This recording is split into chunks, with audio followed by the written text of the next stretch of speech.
জয় শ্রীকৃষ্ণ, রাধে রাধে। আজকের ভিডিওটা সম্পূর্ণ আলাদা।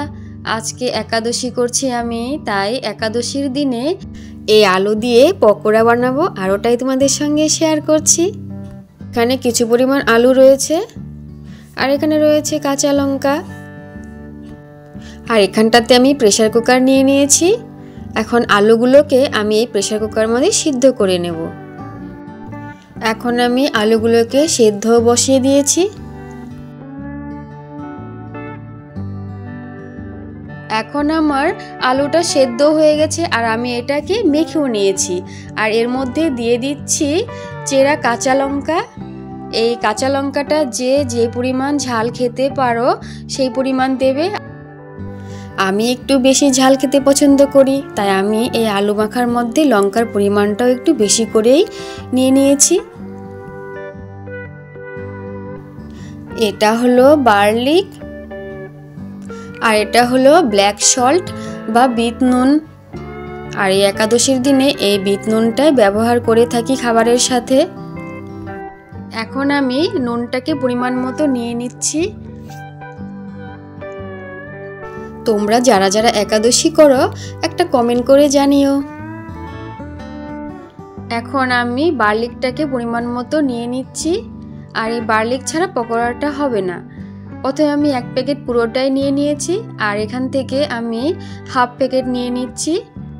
এখন আমি অল্প অল্প করে জল দিয়ে এটাকে ভালো করে মেখে নেব, কারণ বেশি করে একবারে জল দেওয়া যাবে না। এর জন্য আমি অল্প অল্প পরিমাণ জল দিচ্ছি।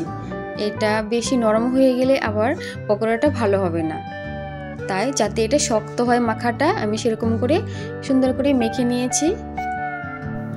আর এদিকে আমি একটা কড়াই বসিয়ে দিয়েছি উনুনে, আর তার মধ্যে দিয়ে দিয়েছি সাদা তেল। আর তেলটাও এখন গরম হয়ে গেছে। আর মাখা আলুগুলোকে আমি ছোট ছোট করে গরম তেলের মধ্যে ছেড়ে দিচ্ছি। আজকে আমি একাদশী করছি, তাই এই আলু পকোড়ার মধ্যে একদমই হলুদ ব্যবহার করব না। আর তোমরা যারা একাদশী করছো না তারা এই আলু পকোড়ার মধ্যে হলুদ ব্যবহার করতে পারো। এখন আমি একটা খুন্তির সাহায্যে এই আলু পকোড়াগুলোকে উল্টে নিচ্ছি। এখন আমি পকোড়াগুলোকে এপাশ ওপাশ করে উল্টে পাল্টে ভালো করে ভেজে নেব। আর এই একাদশীর দিনে কিন্তু সব তেলও খেতে নেই। এখানে আমি সাদা তেলই ব্যবহার করেছি, এখানে কোনো রকম সরষার তেল ব্যবহার করা যাবে না। আর তোমরা যারা একাদশী করছো না তারা এই আলু পকোড়াগুলোকে সাদা তেল কিংবা সরষের তেল দিয়েও ভাজতে পারবে। আর হঠাৎ করে আমার মনে হলো যে যেহেতু একাদশী করছি তো আলুর পকোড়াটা বানাচ্ছি, তাই এটা একটু ভিডিও করে নিই, বন্ধুদের সঙ্গে শেয়ার করে নেব। আর আমার আলুর পকোড়াটা হয়ে এসছে, প্রায় হয়েই গেছে। এখন আমার আলুর পকোড়াটা খুব সুন্দর হয়েও গেছে, দেখো কালারটা খুব সুন্দর হয়েছে। আর এখন আমি এটাকে নামিয়ে নেব। এখন আমি পকোড়াগুলোকে একটা পাত্রের মধ্যে নামিয়ে নিচ্ছি। আর এদিকটাতে আমি কিছু পরিমাণ বাদামও ভেজে নিচ্ছি, কারণ একাদশীর দিনে আলুর পকোড়ার সাথে সাথে বাদাম ভাজাটা খেতে কিন্তু বেশ ভালো লাগে। এখন আমার আলুর পকোড়াগুলো সবগুলো ভাজা কমপ্লিট হয়ে গেছে। আর এগুলোকে আমি একটা পাত্রের মধ্যে সবগুলোকে সাজিয়ে নিয়েছি। আর এদিকে আমার বাদাম ভাজাগুলো একদম রেডি হয়ে গেছে। খুব সুন্দর হয়েছে বাদাম ভাজাগুলো, আর বাদাম ভাজা তো খেতে দারুণ লাগে। তোমরা কে কে বাদাম ভাজা পছন্দ করো কমেন্ট করে জানিও কিন্তু। আর আলুর পকোড়া কে কে পছন্দ করো খেতে সেটাও কমেন্ট করে জানিও।